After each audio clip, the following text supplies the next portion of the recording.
할렐루야 할렐루야 할렐루야 할렐루야 할렐루야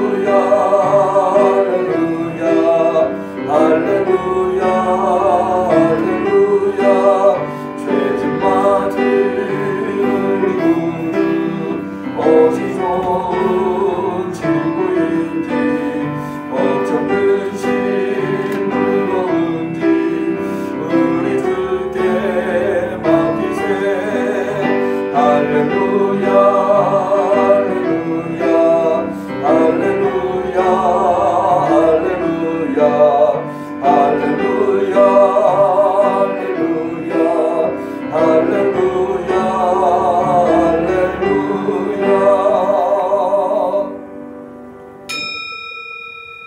하나님은 영이시니 예배하는 자가 신령과 진정으로 예배할지니라. 아멘.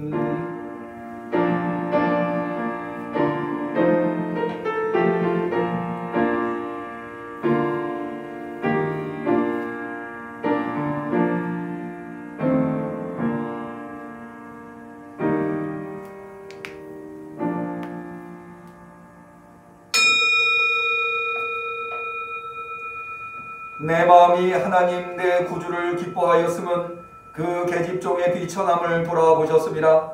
보라 이제후로는 만세의 날을 복이 있다 일컬으리로다.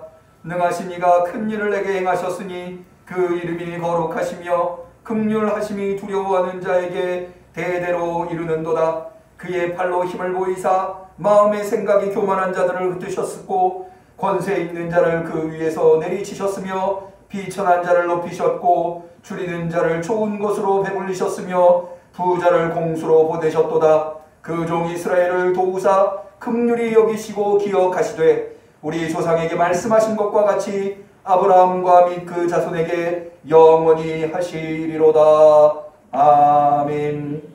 온 인류를 다스려 그 인류가 그 앞에 부복하여 경배하기에 마땅한 예수 그리스도를 우리에게 보내어 주신 하나님 아버지 앞에 이 시간 겸손한 마음으로 예배 드리나이다.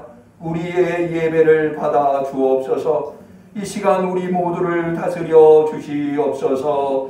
예수님의 이름으로 기도 올리옵나이다. 아멘.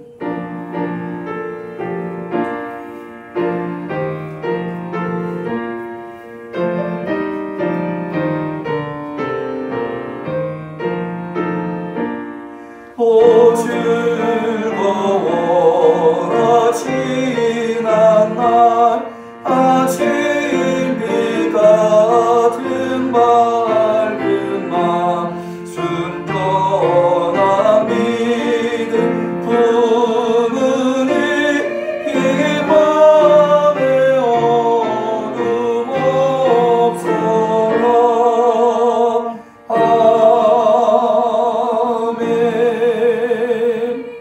예배의 주인이신 하나님 앞에 우리의 신앙을 고백할 때에 전능하사 천지를 만드신 하나님 아버지를 내가 믿사오며 그 외아들 우리 주 예수 그리스도를 믿사오니 이는 성령으로 잉태하사 동정녀 마리아에게 나시고 본디오 빌라도에게 고난을 받으사 십자가에 못 박혀 죽으시고 장사한 지 사흘 만에 죽은 자 가운데서 다시 살아나시며 하늘에 오르사 전능하신 하나님 우편에 앉아 계시다가 저리로서 산자와 죽은 자를 심판하러 오시리라. 성령을 믿사오며 거룩한 공회와 성도가 서로 교통하는 것과 죄를 사하여 주시는 것과 몸이 다시 사는 것과 영원히 사는 것을 믿사옵나이다. 아멘.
주옵소서.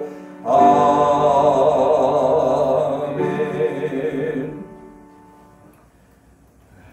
어제 문자로 나누어드린 순서지에는 대표기도가 손영국 장로님으로 되어 계시지만 아시다시피 오늘부터 우리 영암교회는 전면 비대면 온라인 예배로 전환하였습니다.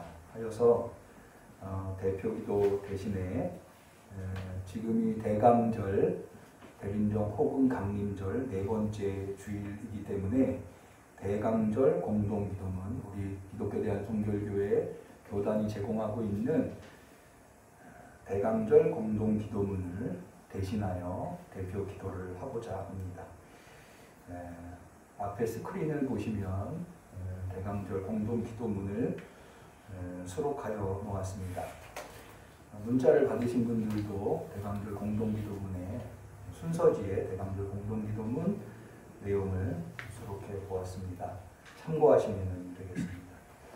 대강절 공동기도문의 인도자 부분은 제가 하고 해중 부분은 우리 성도님들께서 해주시면 됩니다. 마지막 해중 기도 성도님들께서 해주시고 기도송이 나오는 동안에 조용히 침묵으로 주님의 기다림을 잘 준비하는 성도가 되고자 하나님 앞에 개인적으로 기도하는 시간을 갖고 제가 마무리로 기도하도록 하겠습니다. 그러면 다같이 대강절 공동기도문 하나님 앞에 기도 올리십니다.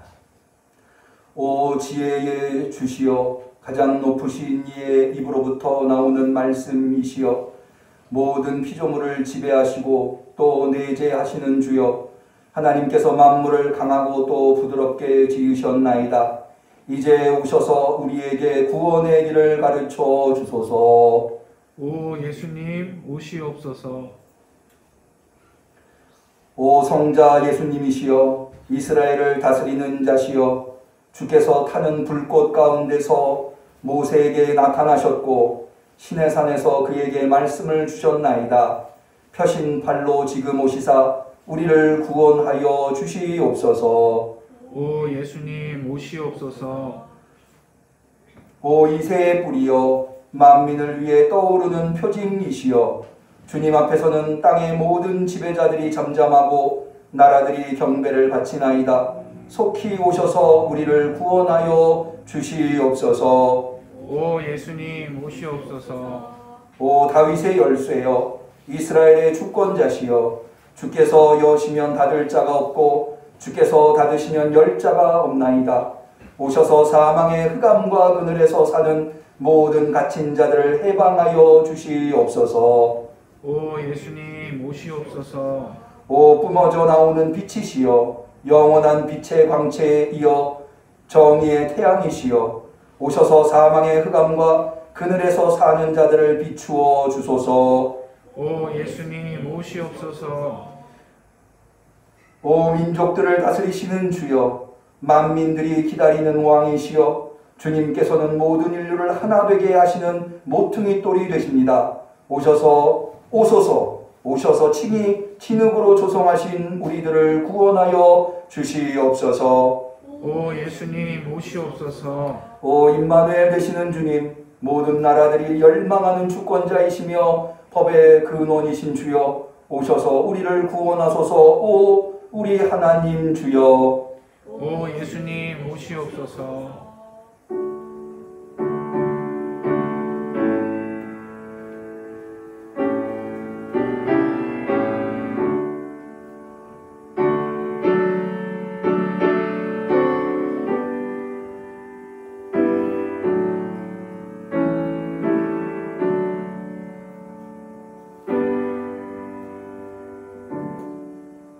은혜의 주님, 언제나 약속을 신실히 지키시는 주여, 온 땅이 우리 구주의 오심을 기다리며 즐거워하나이다. 주께서 오실 때에 반겨맞을 수 있도록 우리를 준비시켜 주시옵소서. 왜냐하면 주님은 영원한 우리의 구주이시기 때문입니다. 예수님의 이름으로 기도 올리옵나이다. 아멘. 하나님께서 우리의 간절한 기도를 들어주시기를 축원합니다. 성시교독의 시간입니다. 교독문은 우리 찬송가 56번에 있는 강림절 두 번째의 교독문이 되겠습니다.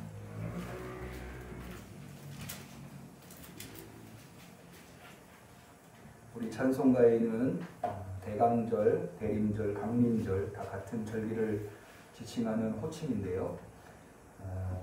모두 두 개의 강림절 교독문이 있는데 첫 번째 강림절 교독문은 대강절 첫 번째 주일에 교독을 하였고요. 오늘은 대강절 마지막 제주 주일인 네 번째 주일에 강림절 두 번째 교독문을 교독하도록 하겠습니다. 교독문 56번 강림절 두 번째 교독문. 찬송하리로다 주 이스라엘의 하나님이여 그 백성을 돌보사 속량하시며 우리를 위하여 구원의 뿔을 그 종 다윗의 집에 일으키셨으니 이것은 주께서 예로부터 거룩한 선지자의 입으로 말씀하신 바와 같이 우리 원수에게서와 우리를 미워하는 모든 자의 손에서 구원하시는 구원이라. 우리 조상을 긍휼히 여기시며 그 거룩한 언약을 기억하셨으니 곧 우리 조상 아브라함에게 맹세하신 맹세라. 우리를 원수의 손에서 건지심을 입고 종일토록 주의 앞에서 성결과 의로 두려움이 없이 섬기게 하리라. 이로써 돋는 해가 위로부터 우리에게 임하여 어둠과 죽음의 그늘에 앉은 자에게 비치고 우리 발을 평강의 길로 인도하시리로다. 같이 합니다.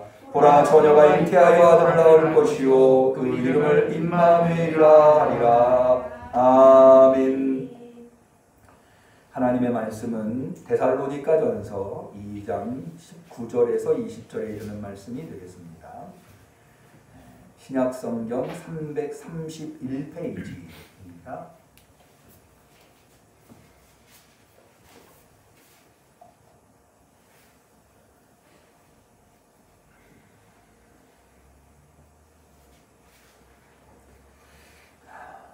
(12월) 세 번째 주일, 특별히 대강절 네 번째 주일, 성탄절을 앞두고 있는 대강절 마지막 제주 주일에 하나님께서 사랑하는 우리 응암교회 성도님들에게 주신 소중한 하나님의 말씀, 데살로니가전서 2장 19절 20절 두 절의 말씀을 우리 모두 하나님의 말씀을 마음에 받든다는 의미에서 소리를 내어서 같이 봉독하시겠습니다. 우리의 소망이나 기쁨이나 자랑의 면류관이 무엇이냐? 그의 강림하실 때 우리 주 예수 앞에 너희가 아니냐? 너희는 우리의 영광이요 기쁨이니라. 아멘. 우리 응암교회 성도님들 얼마나 수고가 많으셨습니까? 모쪼록 예배를 통해서, 특별히 말씀을 통해서 우리 성도님들 하나님께서 위로해 주시고 또 한 주간을 살아갈 힘과 용기, 능력을 베풀어 주시기를 주님의 이름으로 간절히 축원합니다. 원래는 특속의 시간입니다만은 여러 차례 말씀드린 대로 지난 주간에 코로나 확진자가 1000명이 넘어서고 있는 가운데 있어서 오늘 제가 보니까 1096명인가 최대 많이 또 확진자가 발생했더라고요. 그런 상황이어서 지난 금요일 날 긴급하게 우리 당회원들이 모여서 모든 예배를 대면 예배로 비록 아직 2.5단계여서 20명까지는 우리가 예배실에 모일 수 있지만 그러나 선제적으로 우리 교회가 조금이라도 교회에서 확진자가 나와서는 안 되겠기에, 감사하게도 은평구에서는 아직까지 교회에서 확진자가 없어서 다행입니다만은, 그래서 대면 예배를 비대면 예배로 돌리고 이렇게 비대면 예배에 참여할 수 있도록 준비하였습니다. 그래서 비대면 예배에 참여하는 인원을 최소화하기 위해서 특성도 생략을 하였습니다.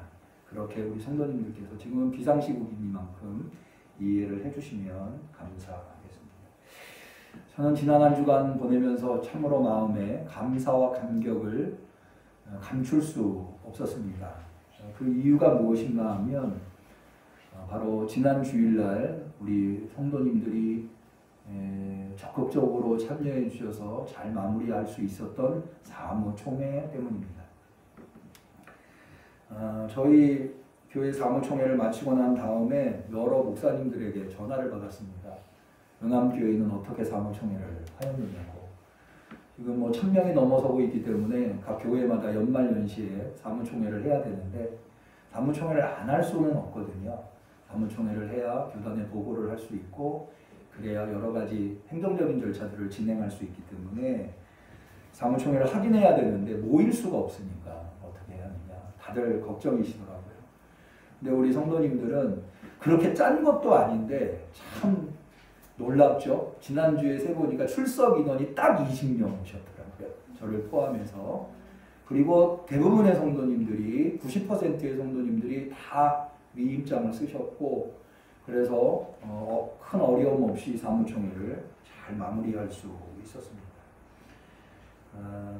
하나님께 너무 감사했고요. 우리 성도님들이 얼마나 주중에 오셔가지고 위임장을 쓰시고 돌아가실 만큼이나 우리 성도님들이 적극적으로 이 사무총회에 참여해 주셔서 너무나 은혜롭게 사무총회를 이 어려운 시국에도 마무리할 수 있었던 것이 참 감사했습니다. 또 뿐만 아니라 사무총회를 또 마무리하면서 감사한 것은 지난 한 해 정말 힘들고 어려운 한 해지 않았습니까? 교회만 힘든 것이 아니라 교회도 사실은 여러 차례 제가 예배를 드리면서도 말씀을 드렸습니다마는 우리가 이렇게 비대면 예배로 예배를 드린 적이 어디 있습니까? 심지어 전쟁통에도 일제시대에도 다 예배를 드렸는데 지금 코로나 전국이라고 하는 비상사태 때문에 예배를 제대로 드릴 수 없는 이런 상황 속에서 교회만 어려운 것이 아니라 이게 뭐 전국이 또 전 세계가 지금 어려운 상황인데 그럼에도 불구하고 우리 응암교회 성도님들께서 정말 눈물 어린 참여와 예배와 헌금을 통해서 교회가 부족함이 없이 저는 작년에 이제 올해 지난 한 해 동안에 교회 재정이 굉장히 어렵겠구나라고 예상을 했지만 그렇게 큰 어려움 없이 오히려 다른 해보다도 재정이 좀 연말에 남아서 다른 해에 못했었던 것을 할 수 있을 정도까지 이렇게 우리 성도님들께서 하나님을 사랑하고 교회를 사랑하고 또 어찌하든지 신앙으로 살려고 했었던 모습을 거기에서 발견해서 제가 너무 감격스러웠습니다. 이렇게 지난 한 해를 결산하는 사무총회뿐만 아니라 또 우리가 지난 사무총회 때 장로님 한 분과 또 권사님 8분, 안수집사님 7분 해서 모두 18분의 임직자들을 새로 세우지 않았습니까? 내년이 우리 응암교회 60년 역사 속에 정말로 새로운 역사를 쓰게 되는 입당이 있는 한 해였는데 이런 어려운 상황 속에서도 이렇게 임직을 할 수 있다고 하는 것이 또 2021년도를 이렇게 꿈과 비전을 가지고 시작할 수 있다고 하는 것이 얼마나 감사한지 얼마나 감격스러운지 그래서 이런저런 이유들 때문에 저는 지난 한 주간 감사와 감격으로 지낼 수 있었습니다. 저는 우리 응암교회 물론 우리 응암교회를 사랑하시는 무엇보다도 하나님의 은혜가 놀랍지만 그러나 우리 응암교회 성도님들 한 사람 한 사람을 생각할 때마다 정말 눈물 어린 헌신과 눈물 어린 신앙으로 몸부림치시면서 신앙생활을 하시고 하나님을 사랑하시고 또 교회를 사랑하시는 모습을 볼 때마다 정말 우리 성도들을 더 뭘로 표현할 수 있을까? 이 보석 같은 분들을 뭘로 표현할 수 있을까? 늘 마음속에 감사와 감격이 있는데 오늘 우리가 읽은 본문에 보면 우리 응암교회 성도님들을 내가 뭘로 표현할 수 있을까 고민했는데 그 고민에 대한 해답이 나와 있는 것을 발견했습니다. 너무 반가웠어요. 내 마음을 어쩌면 이렇게 쏙 표현했을까? 그게 뭐냐면 자 19절 다시 한번 볼까요? 우리의 소망이나 기쁨이나 자랑의 면류관이 무엇이냐? 바울이 지금 데살로니가 교회 성도들한테 편지를 보내면서 이렇게 이야기하고 우리의 소망이나 기쁨이나 자랑의 면류관이 무엇이냐? 바울 자신의 여기 우리라고 하는 것은 바울과 실라를 이야기하는데 바울과 실라의 소망과 기쁨과 자랑의 면류관이 뭐냐? 그의 강림하실 때 우리 주 예수 앞에 너희가 아니냐? 데살로니가 교회 성도들이 바울과 실라의 기쁨이면서 소망이면서 기쁨이면서 자랑의 면류관이라 여기서 끝나지 않습니다. 20절에 보면 너희는 데살로니가 교회 성도들은 우리의 바울과 실라의 영광이요 기쁨이니라. 이 표현이 저는 너무 마음에 좋아요.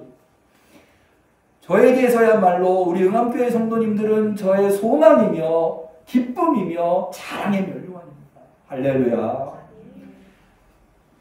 여러분 이 단어 선택이요. 바울이 얼마나 탁월한 단어 선택을 했는지 제가 마음에 쏙 든 이유가 있어요. 여러분 여기 바울이 데살로니가 교회 성도들을 향해서 나의 소망이고 기쁨이고 자랑의 면류관이라고 표현했는데 소망은 무엇입니까?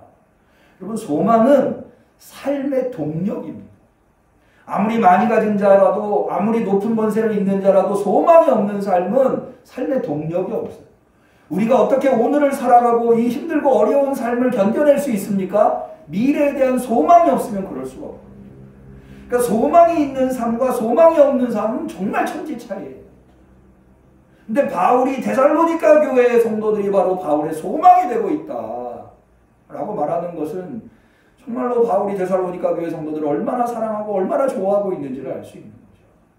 두 번째로요. 바울이 데살로니가 교회 성도들을 기쁨이라고 표현하고 있어요. 여러분 소망의 삶을 산다고 해서 다 그 삶의 내용이 기쁘고 즐거운 건 아니에요. 소망의 삶을 살지만 지금 현재의 삶의 내용이 고단하고 괴롭고 슬프고 고통스러울 수 있어요. 그런데 바울은 소망의 삶을 살면서도 동시에 그 삶의 내용이 기쁨이라는 거예요.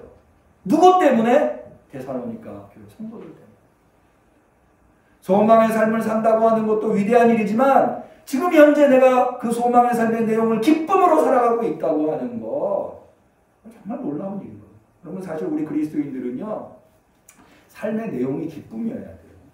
왜냐하면 우리가 들은, 우리가 믿은, 우리가 구원받은 소식 그게 무슨 소식이에요? 기쁜 소식이에요. 복음이 기쁜 소식이잖아요. 그래서 천사들이 예수님이 태어나셨을 때 목동들에게 예수님의 탄생을 이야기할 때 뭐라고 합니까? 하늘에는 영광이요 땅에서는 기뻐하심을 입은 자들의 평화로다 라고 했어요. 그래서 그리스도인의 삶의 내용은 기쁨이어야 되는 거예요. 우리 응암교회 성도님들은 다 기쁨의 삶을 사실 수 있기를 축원합니다. 그런데 기쁨의 삶을 살 수 있도록 바울이 그 힘들고 어려운 사역을 하면서도 기쁨의 내용의 삶을 살 수 있도록 기쁨의 대상이 있는데 이게 바로 성도들이에요. 데살로니가 교회 성도들이다. 마지막 세 번째로는 자랑의 면류관이라는 거예요. 자랑의 면류관. 여러분 소망의 삶을 살아도요. 소망을 이룰 수 있어야 그게 소망, 진정한 소망. 소망에 도달할 수 있어야 할 거 아니에요. 그러려면은 아무리 힘들고 어려워도 그 소망을 바라보면서 달려갈 수 있는 능력이, 힘이 있어야 되는데, 목표가 있어야 되는데, 그게 바로 바울에게는 데살로니가 교회 자랑의 면류관이다. 우리 응암교회 성도님들은 다 면류관을 얻으실 수 있기를 축원합니다. 근데 바울에게는 데살로니가 교회 성도들이 그렇다는 거예요. 놀라운 이야기죠. 저는 이 말씀이 얼마나 마음에 와닿는지 저한테 정말로 그래요. 우리 응암교회 성도님들은 저한테 소망이며 제가 삶을 살아갈 수 있는 동력이 우리 성도님입니다. 제 삶이 기쁨으로, 목회가 힘들고 어렵지만 그것을 기쁨으로 감당할 수 있는 것은 우리 응암교회 성도님들이 있기 때문이고, 제가 하나님 앞에 가서 정말 마음껏 자랑할 수 있다면 그건 응암교회 성도님들일 거예요. 여기 특별히 본문에서 주목해서 봐야 할 내용이 뭐냐 하면, 바울이 데살로니가 교회 성도들을 소망이고 자신의 기쁨이고 자신의 자랑의 면류관이라고 어디 앞에서 그렇게 표현하느냐? 중간에 보면 그의 강림하실 때 우리 주 예수 앞에 너희가 아니라, 사람들 앞에서 기쁨이다, 사람들 앞에서 소망이다, 사람들 앞에서 자랑의 면류관이다가 아니라 강림하실 예수님 앞에서 바울에게 소망과 기쁨과 자랑의 면류관이 데살로니가 교회 성도들이라는 거예요. 이것이 대단히 중요한 의미는요, 여러분 우리가요 하기 좋은 말로 너는 나의 소망이야, 너는 나의 기쁨이야, 너는 나의 자랑의 면류관이야, 속으로는 전혀 그렇게 생각하지 않는데도 겉으로는 그렇게 말할 수 있어요.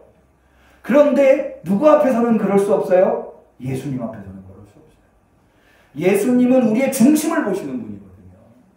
근데 바울은 뭐라고 얘기하는가 하면 예수님 앞에서 데살로니가 교회 성도들이 자신의 소망이고 자신의 기쁨이고 자신의 자랑의 면류관이라는 거예요. 그러니까 이게 얼마나 진정성 있는 바울의 고백인가 충분히 알 수 있는 거죠. 그러면 도대체 데살로니가 교회 성도들은 바울에게 어떤 존재였길래, 데살로니가 교회 성도들은 어떤 성도들이었길래 정말로 우리식의 표현 입이 침이 마르도록 이렇게 칭찬하고 좋아하고 있는가. 저도 우리 응암교회 성도님들이 누가 봐도 입에 침이 마르도록 자랑할 수 있는 소망이 되고 기쁨이 되고 자랑의 면류관이 될 수 있기를 축원합니다. 어떻게 하면 그렇게 될 수 있는가? 오늘 말씀을 통해서 그것을 좀 배워보려고 합니다. 먼저 그걸 알기 위해서는 데살로니가 교회가 어떤 상황에 놓여 있는 교회인가, 어떻게 생겨났고 어떤 상황에서 신앙생활을 하고 있는가를 먼저 볼 필요가 있습니다. 데살로니가라고 하는 도시는 사실 마케도냐라고 하는 주, 왜 미국에는 50개의 주가 있다고 하잖아요. 우리나라에도 여러 그 도들이 있죠. 경상도, 전라도, 이게 다 사실은 주거든요. 경상도라고 하는 도가 경주, 상주가 합쳐져서 경상도라고 하더라고요. 경상도의 제일 큰 도시는 부산이긴 합니다만은 부산보다는 경주, 상주가 원래는 경상도의 주된 도시였다고 하더라고요. 그런 것처럼 로마 제국에 주들이 있었어요. 여러 개의 주가 있는데 그 중에 대표적인 주 중에 하나가 마케도니아 주였습니다. 이게 왜 대표적인 주라고 이야기를 하는가 하면, 마케도니아 하면 누가 떠올라야 하냐면 알렉산더 대왕이 떠올라요. 알렉산더 대왕이 그리스를, 지금 마케도니아가 지금의 그리스인데 헬라 문명을 이 유럽에 전파한 대표적인 인물이 알렉산더 아닙니까? 알렉산더의 나라가 바로 마케도니아거든요. 그런데 이 로마 시대의 마케도니아 주의 수도가 어디였냐면 바로 데살로니카였어요. 왜 거기가 데살로니카가 마케도니아라고 하는 헬라 문명의 중심지의 수도일 수 있었는가 하면, 이 데살로니카는 항구와 육로를 로마에서 연결해주는 교통의 요충지였어요. 우리나라로 이야기하면 인천항, 아니면 부산항 이런 데처럼. 그러니까는 로마 제국의 서와 동, 동과 서를 연결하는 육로, 대표적인 육로가 티그나티아라고 하는 길이었는데 바로 이 데살로니카가 그 위에 있었어요. 그리고 마케도니아의 가장 대표적인 항구 도시가 데살로니카였거든요. 그러니까 해로와 육로의 중심점에 있는 도시가 데살로니카. 그래서 이 데살로니카에 누가 있었는가 하면 마케도니아 주를 다스리는 로마의 총독이 여기 주둔에 있었습니다. 이런 것을 볼 때에 이 마케도니아라고, 데살로니카라고 하는 도시는 이 무역을 통해서 대단히 부유한 도시일 뿐만 아니라 거기는 헬라 문명과 이른바 그레코 로망 사회라고 하는 것의 가장 대표적인 도시. 그레코 로망. 예수님 시대, 바울 시대를 1세기를 그레코 로망 시대라고 하는데 그리스 문명과 로마 정치가 합쳐진 형태. 이게 그레코 로망이거든요. 그런데 이 마케도니아는 아까 말씀드린 대로 알렉산더, 헬라 문명의 전도사였던 알렉산더가 속해 있는 나라일 뿐만 아니라 거기에 수도일 뿐만 아니라 데살로니카는 총독이 주재했기 때문에 정치적인 중심지이기도 했다는 거죠. 그러니까는 문명적으로 굉장히 높은 문명에 있는데 이 헬라 문화의 높은 문명에 있다고 하는 것은 뭘 의미하냐면 우상이 만연해 있다는 거예요. 그리스 신화에 보면, 신전에 보면 뭐 얼마나 우상이 많이 있습니까? 그러니까는 데살로니카는 우상이 만연해 있는 도시고, 또 여기가 항구 도시면서 교통의 요충지이기 때문에 무역을 많이 해서 부유한 도시. 부유한 도시니까는 도덕적으로 타락해 있었어요. 그래서 대부분의 이 항구 도시들이 그렇습니다만은 성적으로 대단히 타락해 있었던 도시가 바로 데살로니카였다. 심지어 기독교인들에게는 악명 높은 도시였는데, 왜냐하면 기독교인, 바울의 선교 초기에 기독교를 공권력이 나서서 박해하던 도시가 데살로니카였어요. 이 데살로니가서 전서 사도행전 17장 13절에 보면 이런 대목이 나와요. 데살로니가에 있는 유대인들이 바울이 하나님 말씀을 베레아에서도 전하는 줄을 알고 거기도 가서 무리를 움직여 소동케 하거늘. 그러니까 데살로니가에 있는 유대인들이 베레아까지 와서 하나님의 말씀을 전하는 바울을 박해했다는 이야기. 이게 무슨 얘기냐면요. 바울이 데살로니가에 오게 된 경위가 사실은 빌립보에 있다가 바울과 실라가 빌립보에서 복음을 전하다가 억울하게 감옥에 갇히지 않았습니까? 그래서 감옥에서 풀려 나오면서 온 도시가 데살로니가예요. 근데 이 데살로니가에서 복음을 전했는데 주로 회당을 중심으로 해서 복음을 전했는데 누가 이 복음을 받아들였는가 하면 헬라인들과 특히 데살로니가에 있는 귀부인들이, 귀족의 부인들이 이 복음을 받아들였어요. 사도행전 17장 4절에 보면 그 중에 어떤 사람 곧 경건한 헬라인의 큰 무리와 적지 않은 귀부인도 권함을 받고 바울과 실라를 쫓았다라고 되어 있거든요.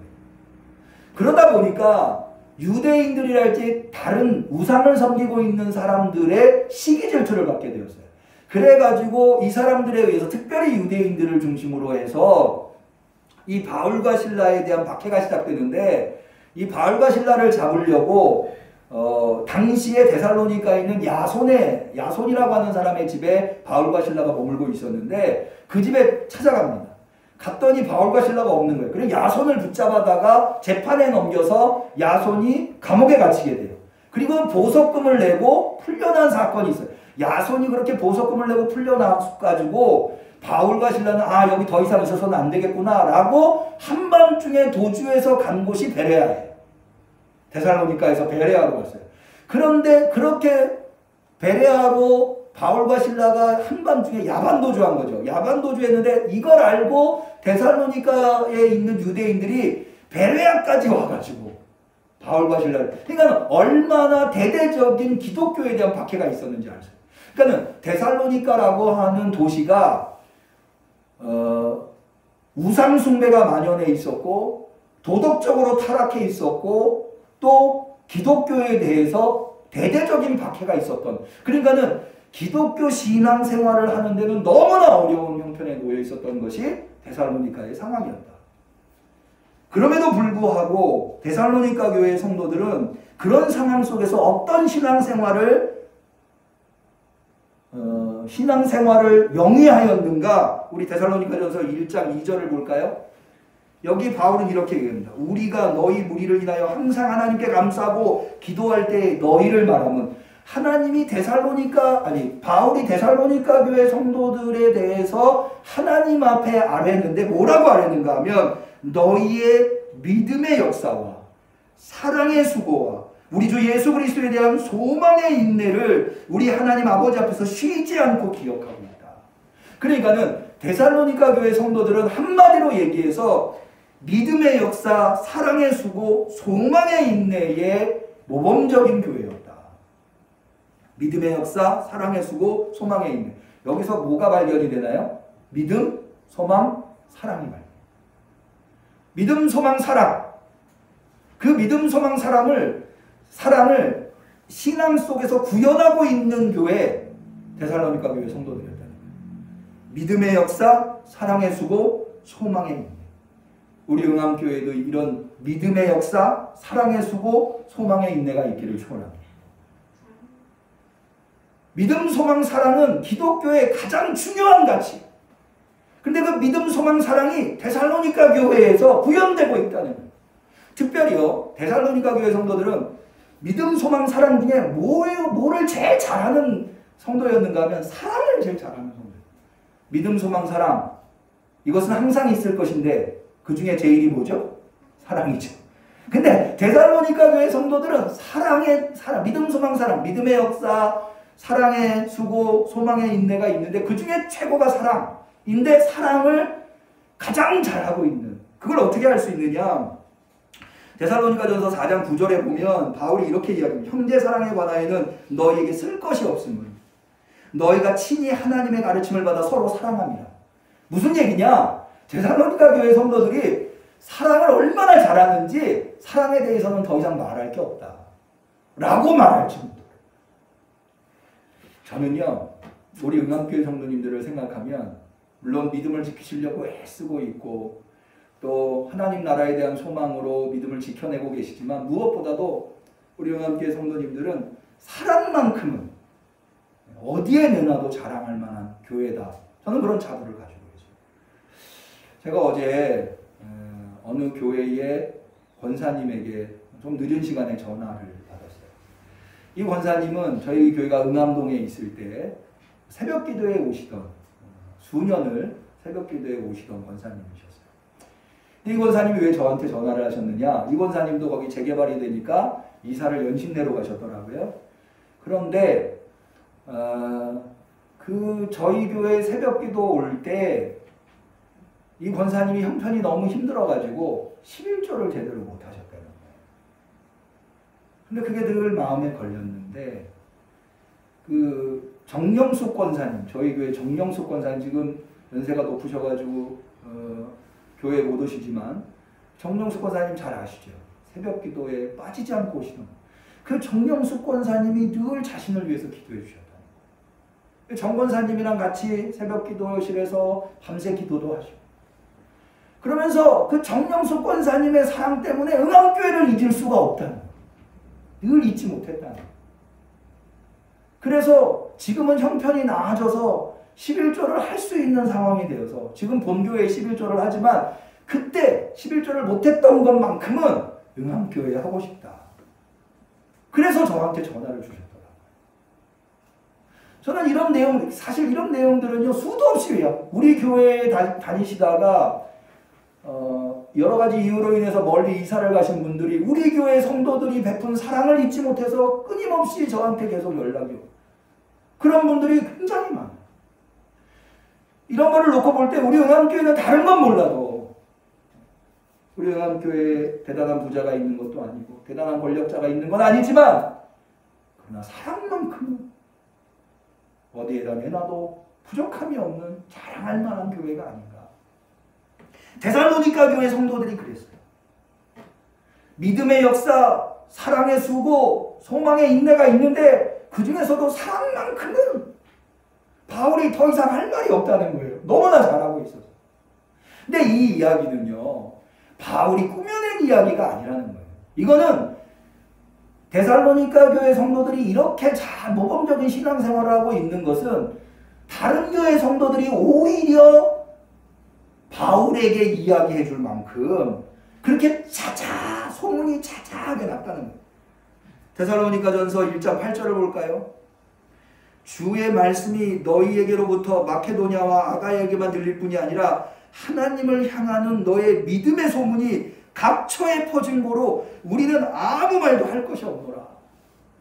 데살로니가 교회 성도들에 대해서 다른 교회 성도들한테 이 데살로니가 교회 성도들이 얼마나 믿음, 소망, 사랑을 잘하고 있는지 알 수 없어 라고 말할 필요가 없다는 거예요. 왜? 이미 다 잘 알고 있어서. 그러니까는 이 다른 예를 들어서 뭐 빌립보 교회도 있을 테고 아가야 교회도 에베소 교회도 있을 테고 여러 교회들이 있을 거 아니에요. 그 교회 성도들이 먼저 바울에게 그 데살로니가 교회 성도들은 뭐 너무 모범적이고 너무 소중한 사람들이다 라고 이야기를 한다는 거죠. 저에게 소망이 있다면 우리 응암교회 성도들이 여러분의 은평구 안에 한 300여 개의 교회들이 있어요. 크고 작은 교회들이 있는데 응암교회 성도하면 다른 교회 성도들이 응암교회 성도라고? 그러면은 뭐 신앙은 뭐 물어볼 것도 없어. 말할 것도 이렇게 말하실 수 있는 그런 성도와 교회가 되기를 축원합니다. 그런 교회가 될 수 있다면 얼마나 좋을까. 그러면 도대체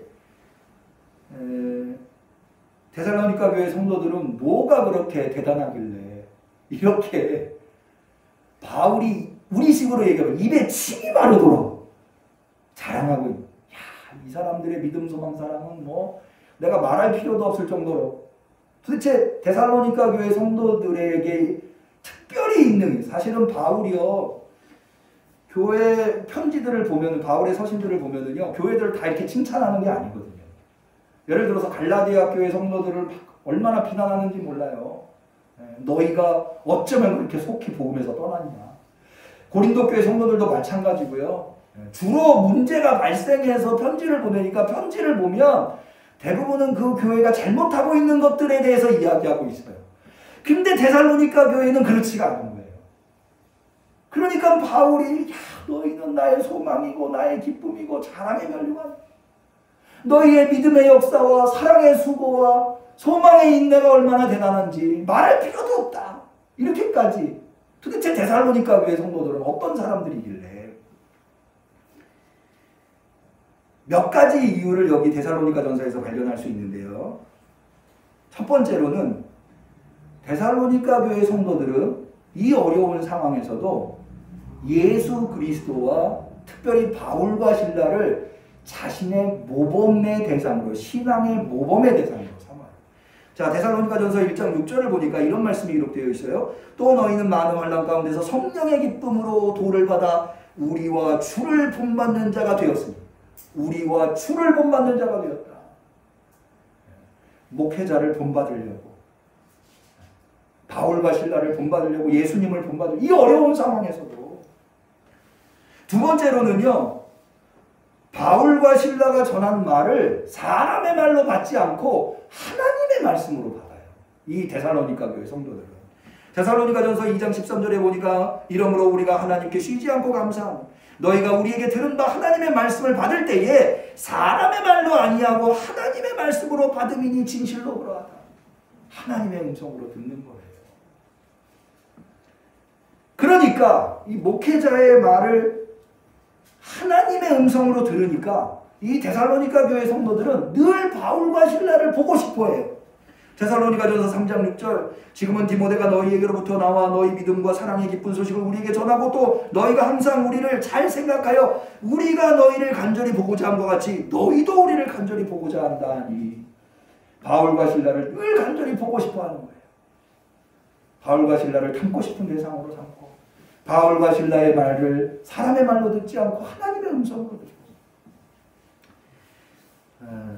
저희 아버님께서 평생 목회하신 거 다 아시죠? 여기 증산동에 있는 천연교회에서 은퇴를 하셨는데, 은퇴하시기 몇 년 전에 한번 아버님이 저한테 그런 얘기를 하시더라고요. 그 천연교회 장로님들이 아버님 목사님한테 이런 얘기를 하셨대요. 목사님, 사실 우리가 예수님 믿고 하나님 믿는 건 목사님 때문입니다. 우리가 하나님을 보기를 했습니까? 예수님을 보기를 했습니까? 우리가 본 거는 목사님 뿐입니다. 근데 목사님이 하나님이 있다고 하고 예수님을 믿어야 구원받는다고 하니까 우리는 그 말 믿고 여기까지 왔습니다.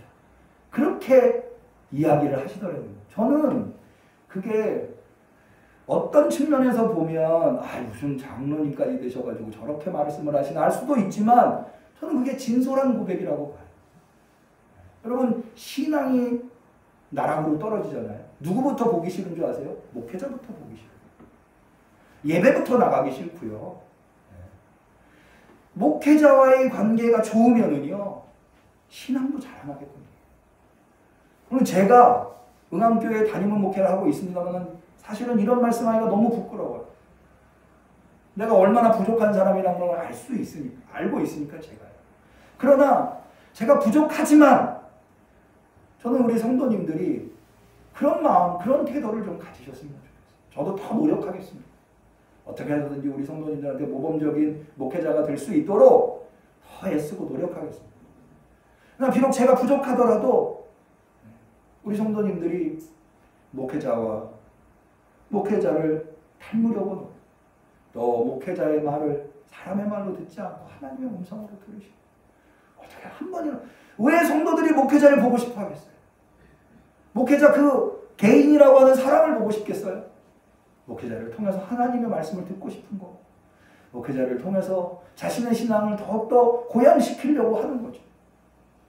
목회자의 관계가 신앙에 얼마나 크고 중요한가는 강조하여 이야기하지 않아도 우리 성도들이 너무나 잘 알죠. 무엇보다도 데살로니가 교회 성도들은 바울과 실라의 목회자와의 관계가 너무나 좋았어요. 목회자를 모범으로 삼고 목회자의 음성을 하나님의 음성으로 듣고 한 번이라도 너무, 그러니까 바울과 실라는 데살로니가 교회 성도들을 어떻게까지 이야기하는가 하면 바울과 실라도 데살로니가 교회 성도들을 만나고 싶어 안 달라요. 여러분 우리 다 그렇잖아요. 자기 만나고 싶어하고 자기 좋아하는 사람 만나고 싶어 하잖아요. 바울과 실라가 그랬어요. 데살로니가전서 2장 17절에 보면 형제들아 우리가 잠시 너희를 떠난 것은 얼굴이 아니요 마음이니 얼굴이요 마음은 아니니 내가 너희를 떠난 게 얼굴뿐이지 마음은 너희를 떠난 본 적이 없다. 너희 얼굴 보기를 열정으로 더욱 힘썼노라. 보고 싶다는 거예요. 뿐만 아니라 데살로니가 교회 성도들이 이렇게 목회자를 좋아하고 목회자를 따르니까 바울과 실라가 그 어렵고 힘든 사역 속에서도 위로를 얻는다는 거예요. 데살로니가전서 3장 7절 이러므로 형제들아 우리가 모든 궁핍과 환난 가운데서 너희 믿음으로 말미암아 너희에게 위로를 받았노라. 위로가 되는 거예요. 여러분 목회를 할 때요 하나님한테 늘 위로를 받지만 사실은 성도들한테도 큰 위로를 받아요. 바울이 그랬다는 거예요. 심지어 바울이 뭐라고까지 얘기한 줄 아세요? 내가 데살로니가 교회 성도들 때문에 산다 라는 얘기까지 해요. 데살로니가전서 3장 8절에 보면 그러므로 너희가 주 안에 굳게 선즉 우리가 이제는 살리라. 왜 우리 부모님들이 자녀들이 너무 사랑스럽고 너무 좋을 때 야 내가 너 때문에 산다 이런 말 하잖아요. 바울이 지금 데살로니가 교회 성도들한테 그렇게 얘기하고 있다는 거예요. 얼마나 아름다운 모습입니까? 우리 응암교회가 이런 모습을 가질 수 있기를 바랍니다. 그러다 보니까는 바울은 데살로니가 교회 성도들을 위해서 항상 기도해요. 무엇보다도 바울이 데살로니가 교회 성도들을 위해서 기도하는 내용은 첫 번째는 감사와 기쁨이에요. 하나님, 내가 누구라고 이런 성도를 나의 성도로 주셨습니까?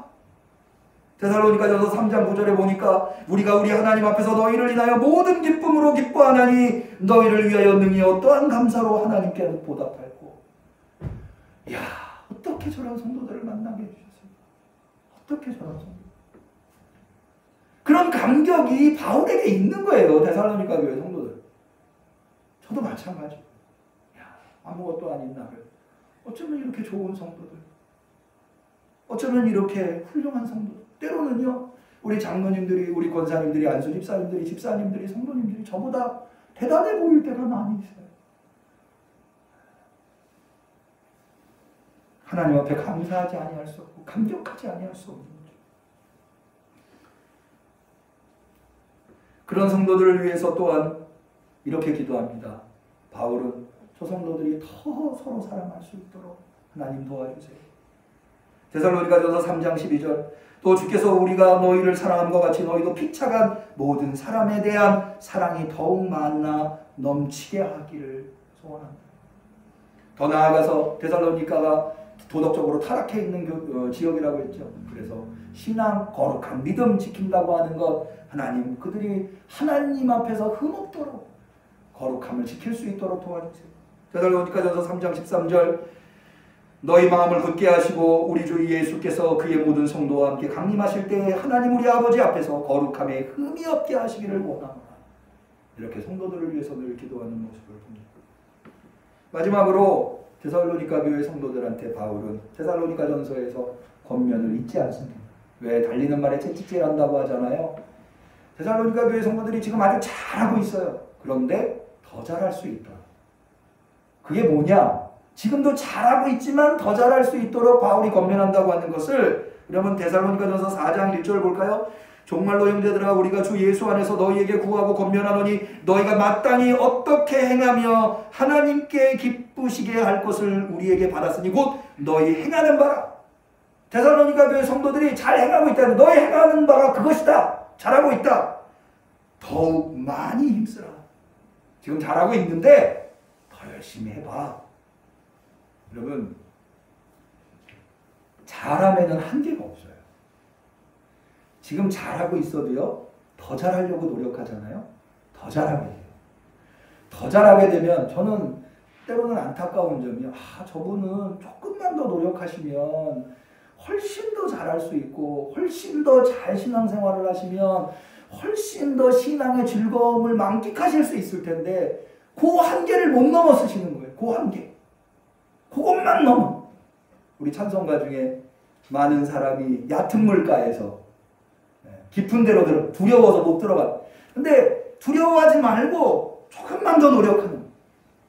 학생들도 마찬가지죠. 공부 잘 못할 때는요, 공부가 재미없어요. 근데 공부 잘하는 학생은요, 공부가 재밌는 거예요. 더 열심히 할수록 더 재밌어지는 거예요.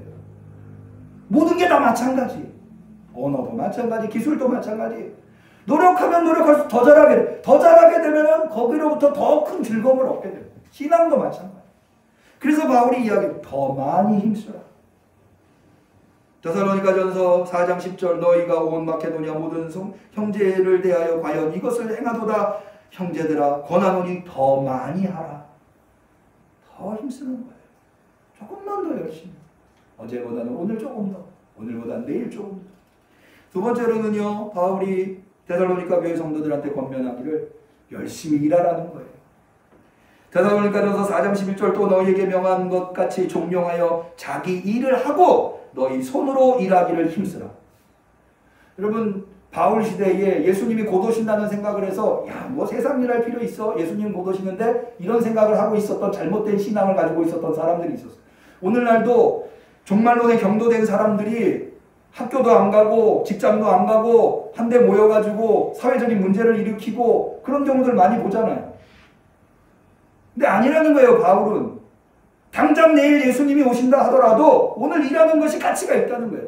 왜 가치 있느냐? 두 가지 이유 때문에. 첫 번째는 형제들한테 사랑의 구제를 하기 위해서. 두 번째로는 예수 믿지 않는 사람들 앞에서 구차하게 보이지 않게 하려고. 데살로니가전서 4장 12절 이는 외인을 대하여 단정히 행하고 또한 아무 궁핍함이 없게 하려 합니다. 예수 믿지 않는 사람들이 아유 저 예수 믿는 사람 다 거지야 거지. 이렇게 손가락질하지 않게 하려고. 구차해 보이지 않게 하려고.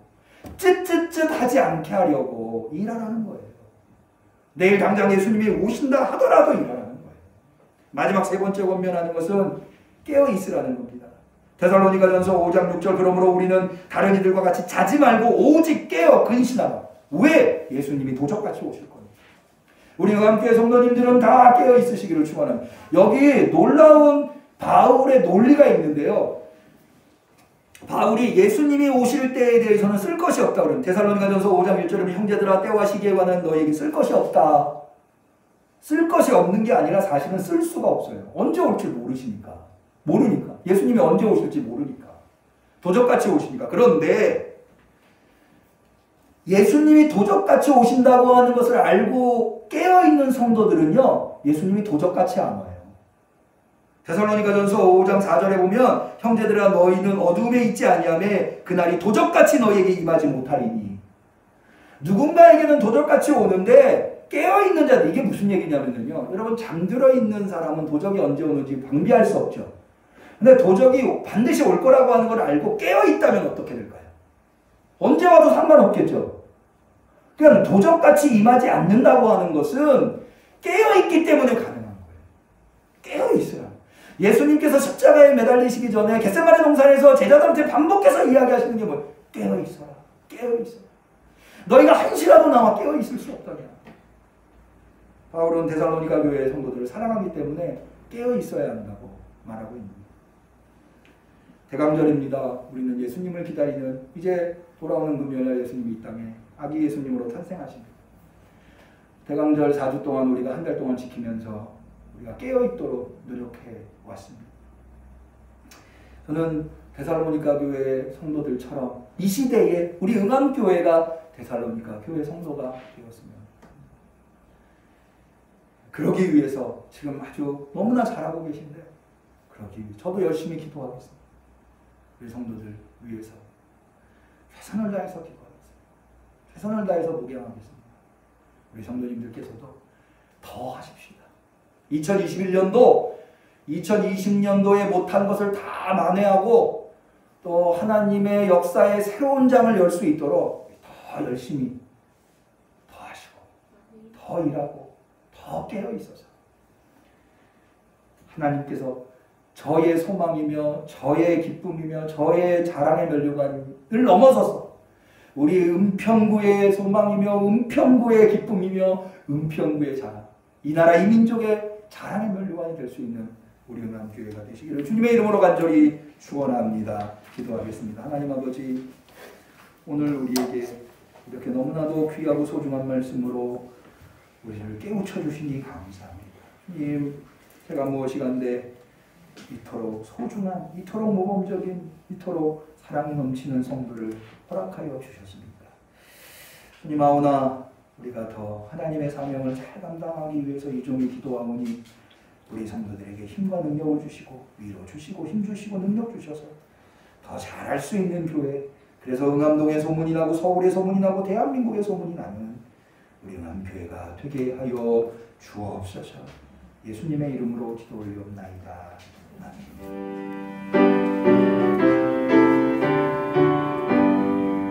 주 없이 살 수 없네 죄인의 무리여 그 귀한 몸의 피로 날 구속하시니 구주의 사랑으로 흘리신 보혈이 내 소망 나의 빛 내 영광 됩니다.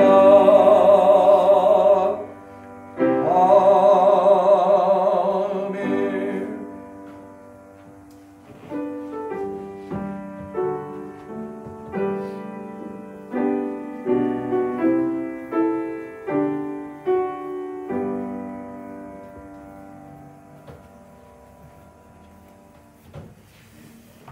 주님 앞에 귀한 예물 드린 손길이 있습니다. 11조 예물, 선교원금, 국정원금, 건축원금, 주정원금.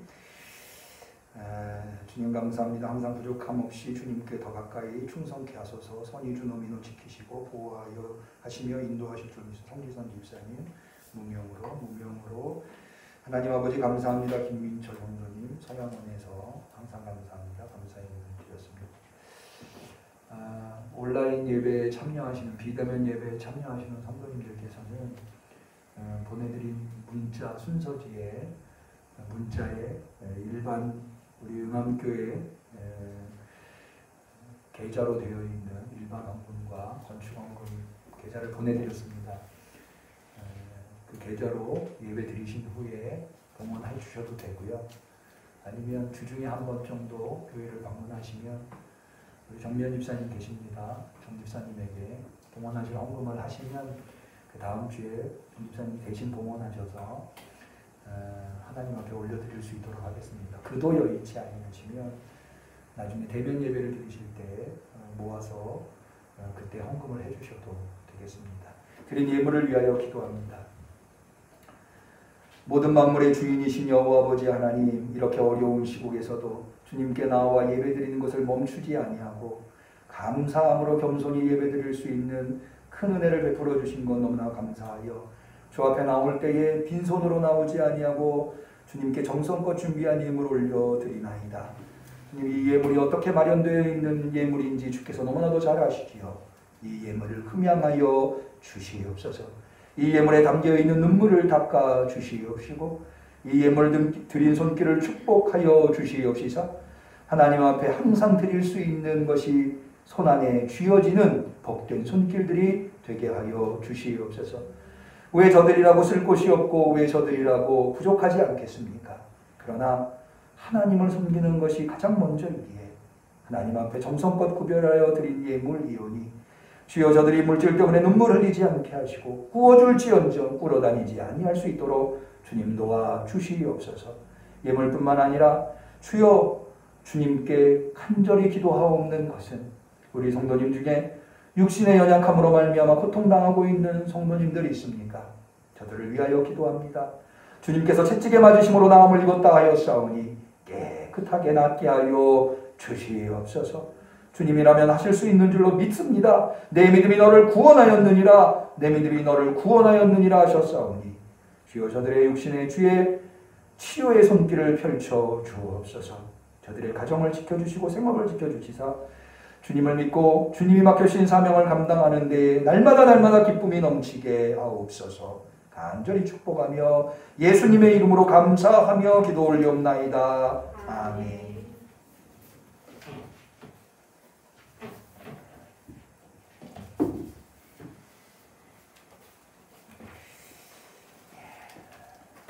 생일 맞으신 분이 계십니다. 오늘은 황철준 성도님께서 생일이시네요.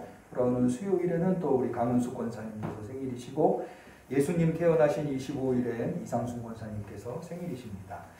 이번 주에 생일 맞으신 분을 위해서 한번 기도하겠습니다. 하나님 아버지, 인간의 생사와 복을 주장하시며 삶의 기초가 되시는 여호와 하나님께서 우리 응암교회 성도들 중 황철준 성도님, 강은숙 권사님, 이상순 권사님 이번 주에 생일 맞이하여 축복의 기도를 하나님 앞에 올려드립니다. 주님, 이들의 삶이 복된 삶이 되게 하시며 기도하는 것마다 응답하여 주옵시고 있는 곳에서 하나님의 영광을 나타날 수 있는 귀한 성도가 되게 하옵소서. 간절히 축복하며 예수님의 이름으로 기도 올려옵나이다. 아멘.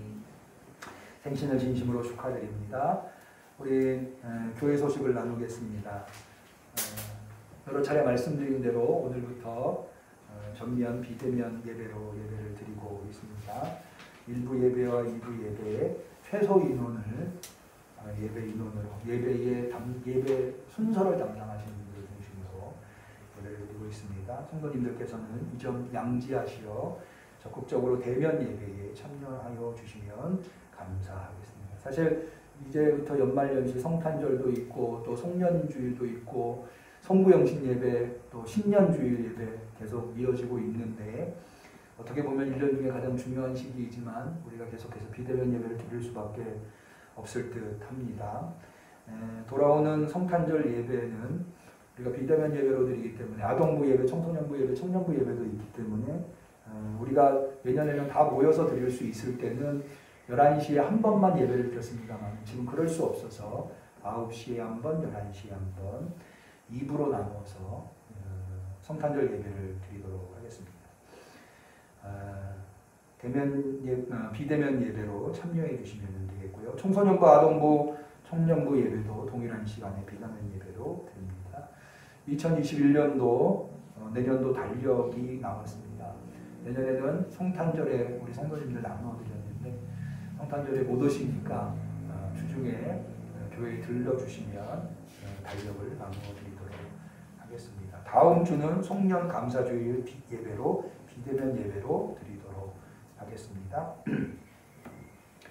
나머지 광고는 주보를 참고해 주시고요. 특별히 감사한 일이 있습니다. 우리 이상순 권사님께서 앞으로 성전이 신축되면 성전에 필요한 모든 컴퓨터를 봉헌해 주실 계획이신데 미리 노트북을 먼저 봉헌해 주셨습니다. 교회를 대표해서 감사의 말씀드리고요. 성도의 친교를 나누어 주시면 좋겠습니다. 우리 축복송 하시겠습니다. 사랑하는 자여,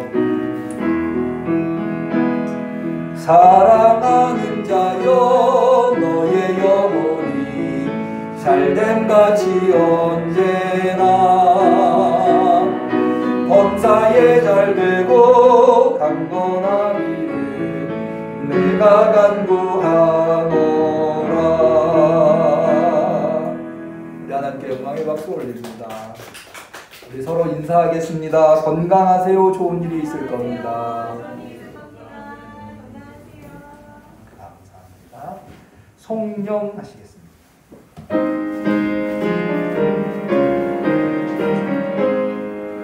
만국의 근원 하나님, 온 백성 찬송 드리고 저 전사여 찬송하세.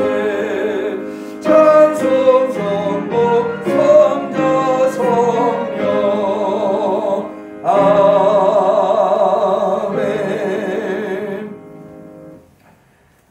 이제는 이 험악한 세상 속에서도 이토록 최선을 다하여 신앙생활로 살아갈 수 있도록 은혜를 베푸신 예수 그리스도의 은혜와 하나님 아버지의 사랑과 성령님의 교통하심 충만하신 역사하심이 그 은혜에 힘입어 더욱 최선을 다하여서 모범적인 신앙생활을 하기로 결단하는 우리 성도들 머리머리 위에 우리 응암교회 위에 지금부터 영원까지 함께 하시기를 간절히 축원하옵나이다.